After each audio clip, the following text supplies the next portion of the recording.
Pourquoi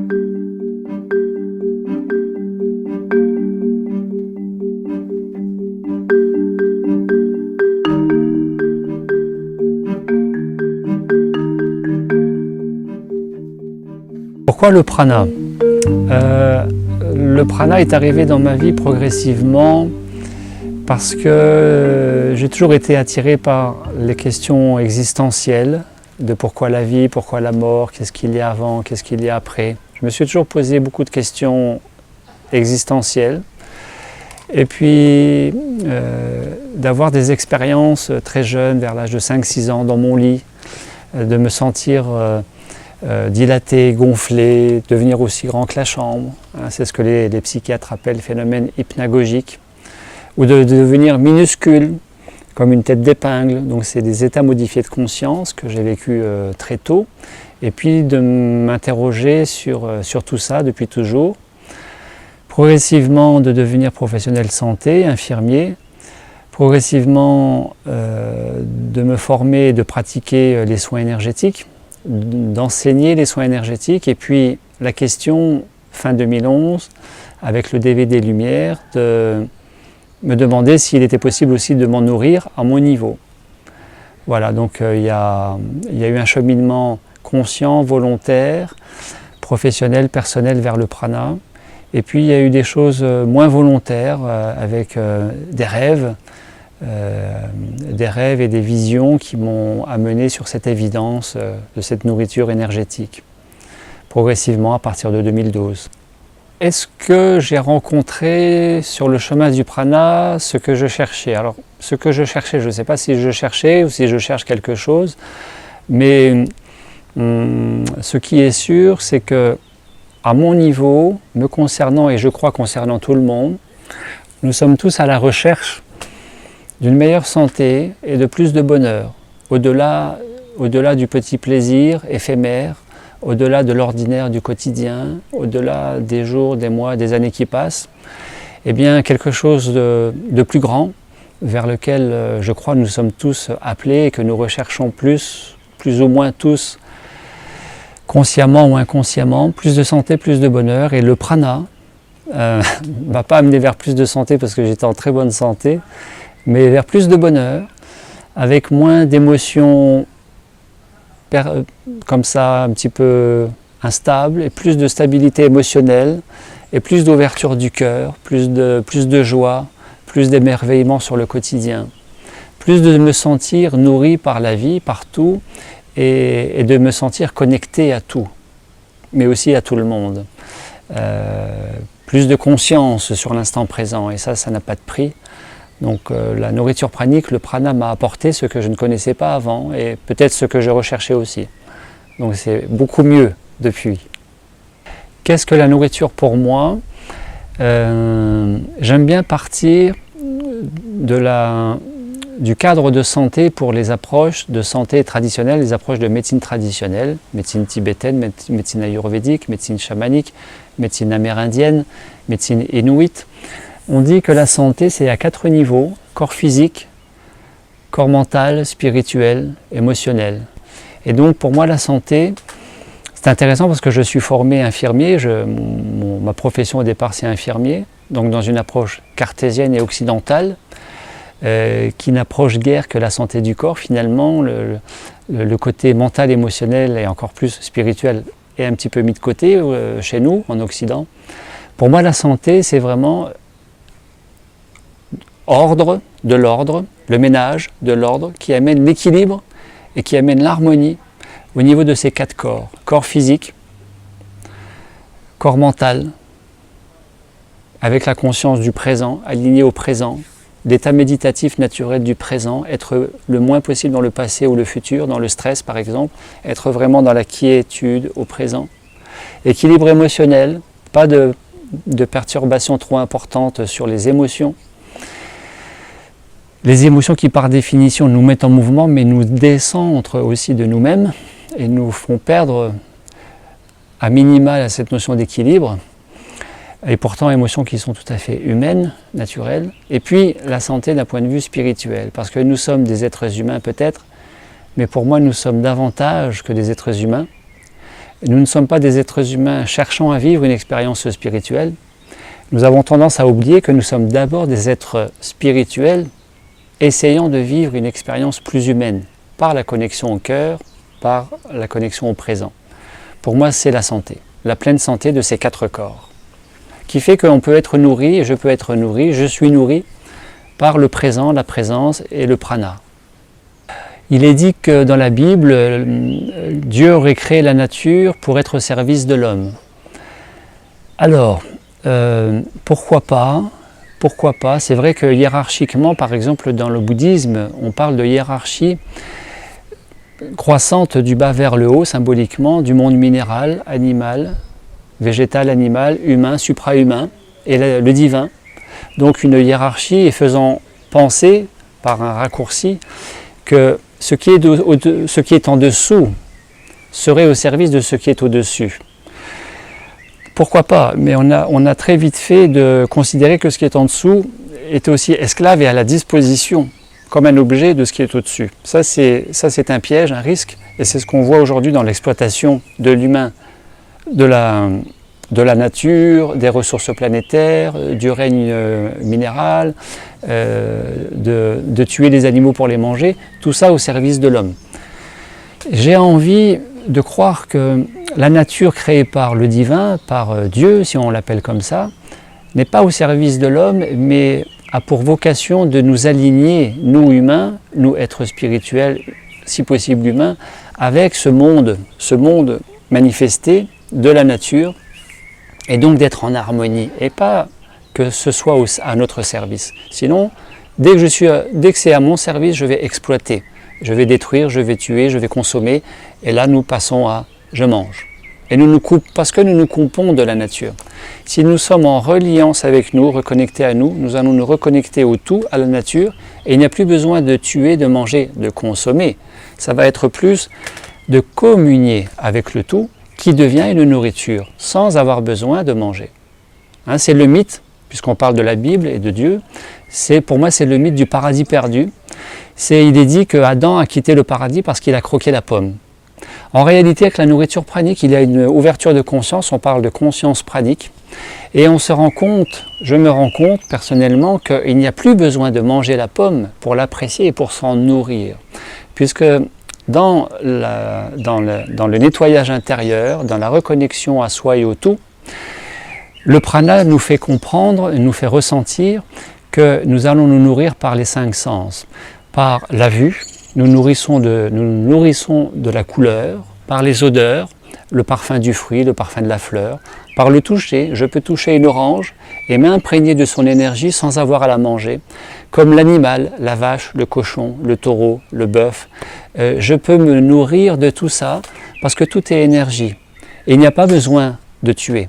Et nous sommes, nous, êtres vibratoires, êtres de conscience, êtres spirituels, replacés dans le grand pulse de la vie.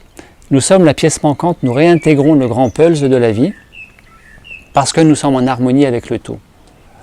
Qu'est-ce qu'il se passe dans la gestion des émotions et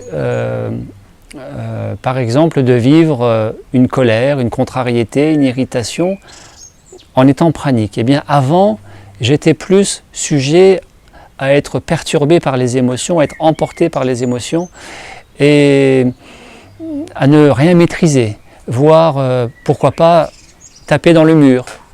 J'ai moi-même donné un coup de poing, j'ai une cicatrice ici, j'ai donné un coup de poing dans une voiture il y a des années parce que j'étais en colère. J'étais pas dans le prana et je me suis cassé la main, j'ai été opéré, j'ai 2 vis ici dans la main. Depuis, avec le prana, les émotions ne me prennent plus, ne me possèdent plus. Je suis non plus esclave des émotions, mais je suis beaucoup plus maître des émotions. Émotions que je vais ressentir, que je vais vivre, mais avec distance. Tout en étant dans l'accueil de l'émotion. Pour ne faire plus qu'un avec la tristesse, la colère, pourquoi pas la peur, la joie. Être un avec l'instant présent. L'instant présent, des fois, c'est pas toujours très agréable. Des fois, il y a des mauvaises nouvelles, il y a un décès, il y a une facture. Il y a une émotion qui monte, eh bien, je l'accueille, je la vis, je suis traversé par elle et je la traverse en conscience.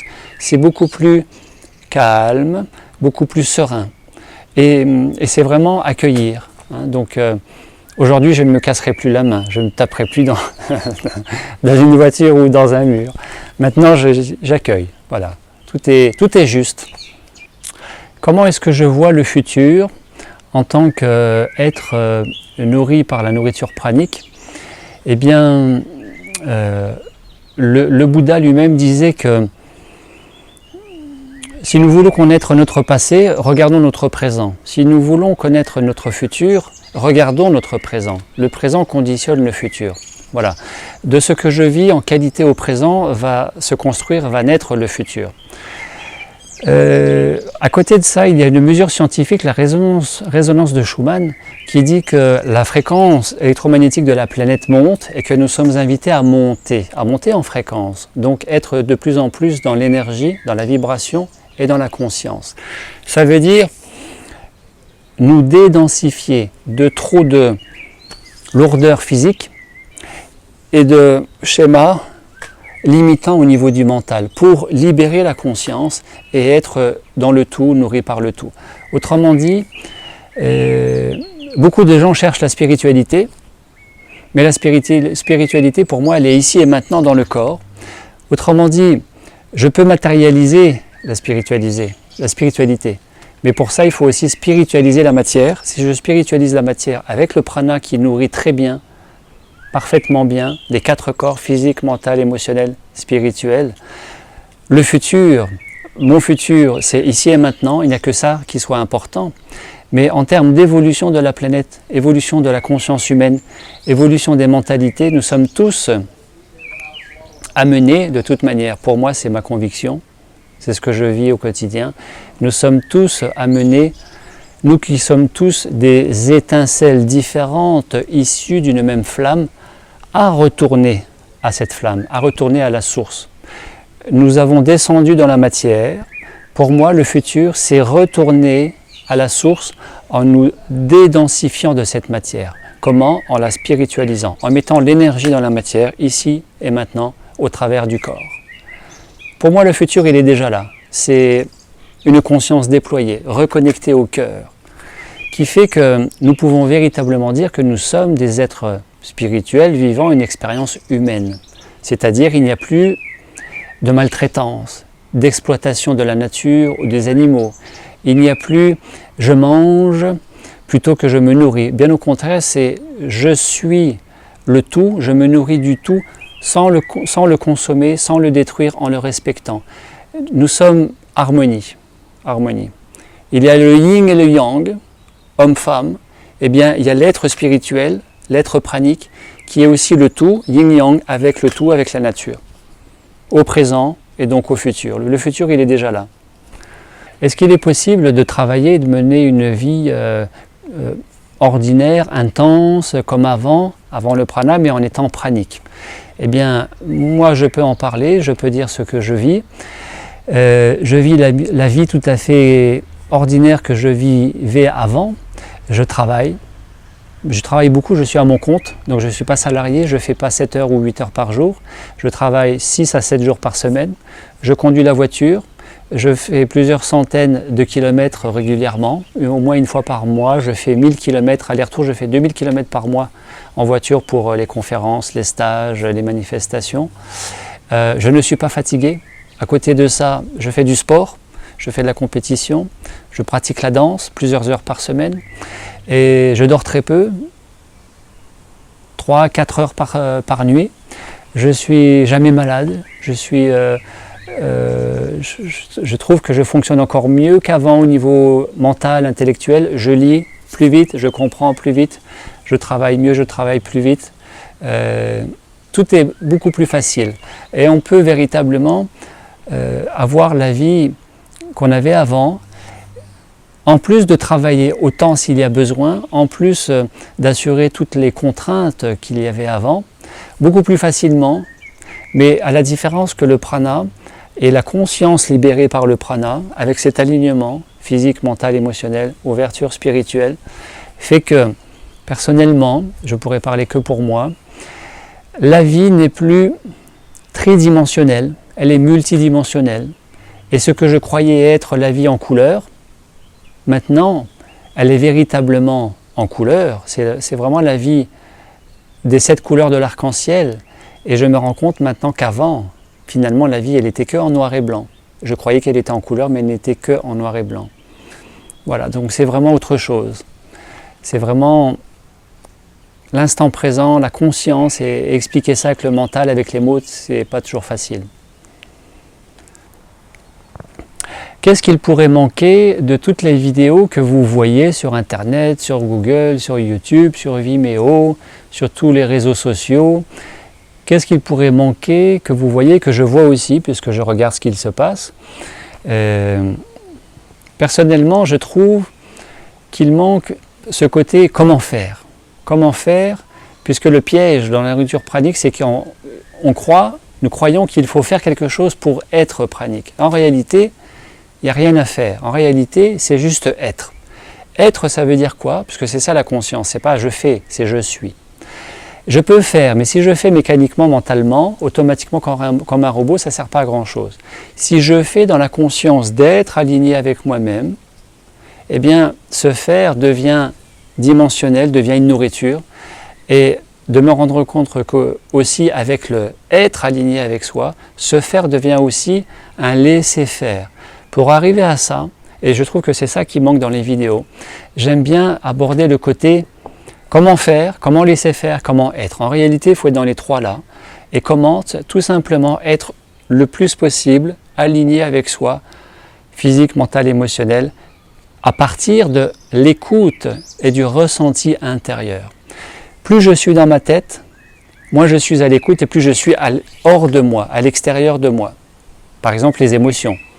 Ex movere, I, motion, mouvement, mais mouvement, action, déconnecté de soi. Se recentrer, être le plus souvent là, jour et nuit, à l'écoute, en observation et dans le ressenti de mes différents corps, physique, mental, émotionnel.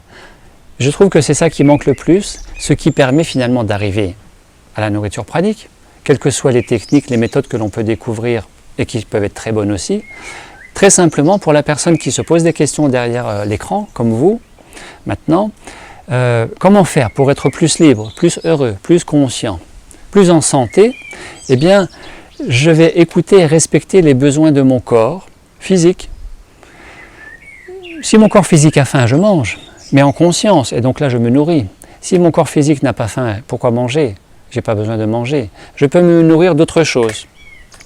De la vue, des odeurs, du toucher, des sentiments, simplement.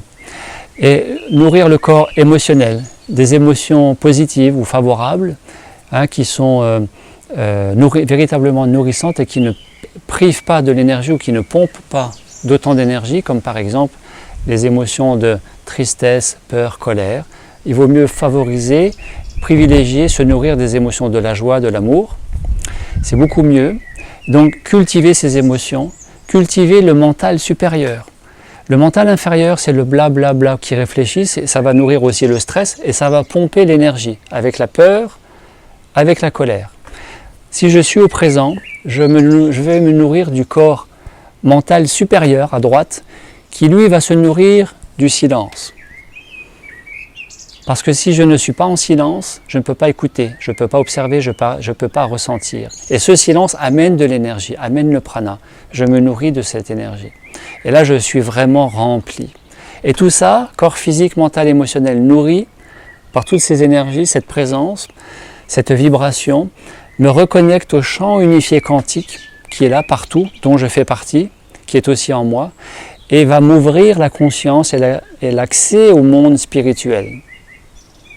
Je trouve que c'est ça qui manque beaucoup dans tout ce qu'on peut voir dans les vidéos. Quelle relation il pourrait y avoir entre nourriture pranique et sexualité? Alors, c'est une bonne réflexion à se poser, qui arrive de toute manière tôt ou tard dans la vie de ceux qui se nourrissent du prana, je crois tôt ou tard, parce qu'il est dit que la plupart des gens praniques se nourrissent aussi sexuellement du tantrisme, donc d'une certaine approche, relation et dimension spirituelle au quotidien de la sexualité qui devient non plus profane, mais sacrée. Puisque la sexualité, c'est aussi une énergie comme le prana. C'est aussi une nourriture comme la nourriture pranique. Et pranisme rime avec tantrisme. Tantrisme, c'est le culte féminin-masculin, c'est le yin et le yang. Or, pour être pranique, il faut vraiment cultiver au quotidien l'unité d'être aligné physique, mental, émotionnel, qui ouvre le spirituel, mais aussi l'équilibre et l'union de ce côté gauche, côté droit. En médecine chinoise, le yin, le yang, vibratoirement parlant. Et donc c'est incarner dans l'hygiène de vie au quotidien, incarner, cultiver le couple intérieur, le mariage parfait entre mon masculin, mon féminin, que je sois homme, que je sois femme. À partir de là, dans la sexualité, dans la relation moi à la femme ou la femme à l'homme, eh bien, quand nous ressentons profondément que tout dans la vie devient sacré, eh bien, nous ne pouvons plus, il n'y a pas de jugement là-dedans, nous ne pouvons plus, entre guillemets, gaspiller l'énergie. Vous voyez le mouvement qui va vers le bas et qui sort. Gaspiller l'énergie de vie, qui est la libido, qui est l'énergie sexuelle. Inversement, je vais cultiver cette énergie, ce qui ne va pas m'empêcher la relation sexuelle, la communication intime avec ma partenaire, ma compagne, ou la femme avec son compagnon, bien sûr. Je vais cultiver dans cette relation intime l'énergie pour transformer le plaisir sexuel, qui est de toute manière éphémère et donc impermanent, vers quelque chose qui va durer beaucoup plus longtemps, beaucoup plus durable, et qui va se transformer du plaisir vers la joie, le bonheur, la félicité, en nourrissant le corps physique, émotionnel, mental, spirituel, et qui va permettre dans cette approche tantrique de transformer l'orgasme en extase. Extase, orgasme physique, d'accord. Il y a aussi la possibilité de vivre l'extase du cœur et l'extase de l'esprit, sans gaspiller l'énergie, ce qui devient une nourriture, aussi pour tous les 4 corps.